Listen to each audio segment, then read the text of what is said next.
Please join me in honoring our first Hall of Fame inductee this evening. To tell us more about Ysabel Durón, please welcome Ms. Maureen Bunyan, anchor at WJLA-TV, ABC 7 in Washington, D.C. Good evening, everyone. I'm Maureen Bunyan, and it is such a pleasure and a privilege for me to be here with you tonight to honor my dear, dear friend, Ysabel Durón.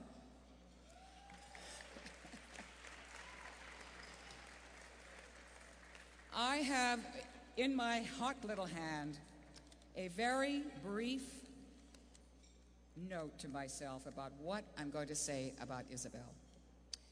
And my notes tell me that there are 3 words that come to my mind when I think of Ysabel. And I want to share those 3 words with you and tell you why those words come to my mind, and I suspect they come to the minds of all of you because you know this lady and love her as much as I do.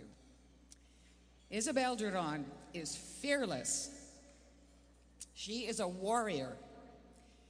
In another life, she was probably a princess who led the troops, male and female, because that is in her nature. I met Ysabel almost 40 years ago when we were in school getting ready to be journalists and being trained at Columbia University. From the beginning, the people at Columbia and I and the other of my classmates could see that this girl was special. She was not afraid of anything. Nobody could tell her no. And when she did her job, she not only did her job, she did it perfectly. Ysabel took no prisoners. She also was fearless when it came to standing up for Latinas in the newsroom. Ysabel, as many of you know, was the first Latina to go on the air in Chicago. She has been at the head of her profession, not only as a woman over all these years, but as a member of her gender. In the early days after we left Columbia University in 1970, I cannot tell you how difficult it was for young journalists like myself and Ysabel and others, and I'm sure also Geraldo, to find a place in the newsroom where we could feel that we could represent our interests as journalists, not the interests of the majority of the other journalists in the newsroom. I'm talking about white journalists, of course. Not the interests of our managers who wanted to put us and pigeonhole us into corners and say, you're black, you cover black news. You're Latino, you cover the Latino community. You're Asian. Well, there weren't many Asian journalists then. We stood up and said, we are reporters and journalists first. And Ysabel stood up and said, I am a woman, I'm a Latina, I am a journalist first, and I will cover the Latina and the Latino community. She used her power and her voice not only to cover major stories of the day, including the Patty Hearst kidnapping, the earthquake in Mexico City, and many, many other huge breaking stories, but she also used her power and her voice to report on the Latino community in the Bay Area, in Boston, in Chicago, in San Jose. Ysabel is also fearless because she has dealt with personal trials and tribulations in a gracious and fearless way that many of us should emulate. One day, about 20 years ago, Ysabel called me on the phone and said, "Are you sitting down?" I said, "No, should I be?" She said, "Yes." I sat down. She said, "I have some news for you. You are an auntie." I said, "My God, you're too old to be pregnant. What happened?"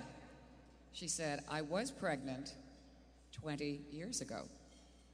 And Ysabel told me about the child that she never held. her son, whom she gave up for adoption, and a secret that she kept from everybody for more than 20 years, from her family, from her parents, from her best friends. She used her reunion with her son to show other people how wonderful it can be to meet your child even after 21 years, and produced a prize-winning video called "The Child I Never Met," about her reunion with her son Paul.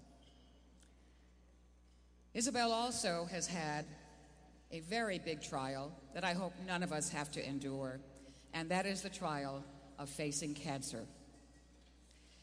She was diagnosed with non-Hodgkin's lymphoma and had to face chemotherapy and many, many other forms of therapy and many, many days of pain as she was treated and overcame this disease. I'm happy to tell you she is doing great.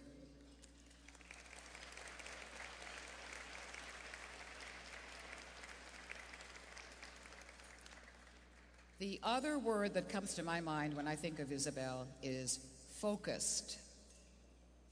When Ysabel puts her mind to something, get out of the way.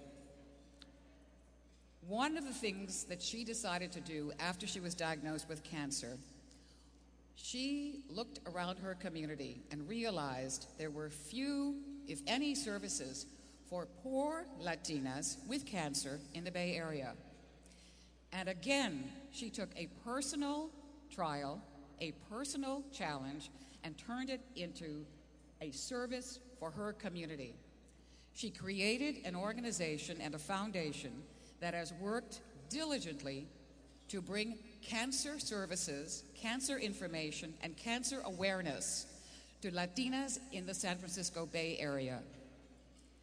She has put together a summit meeting, the first of its kind last year, bringing together cancer survivors, the people who serve them in the community, with cancer researchers who never have a chance to talk to the people that their research is benefiting.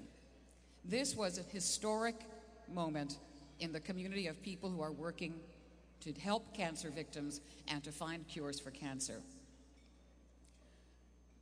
Ysabel also has been focused and fearless about her advocacy for women in the newsroom, and especially for Latinas.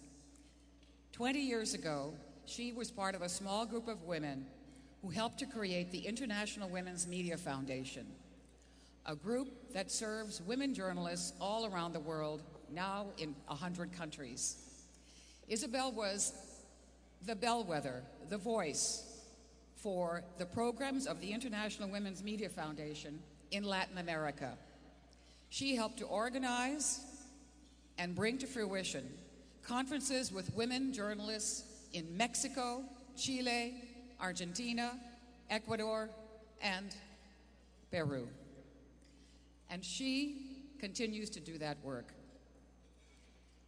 The other word that I think of when I think of my friend Ysabel is fabulous. She is a fabulous Latina, a fabulous friend. She is funny, she is balanced, she knows what her strengths are, she knows what her focus is. She has been a mentor to hundreds of young Latinas, some of you here in this room tonight.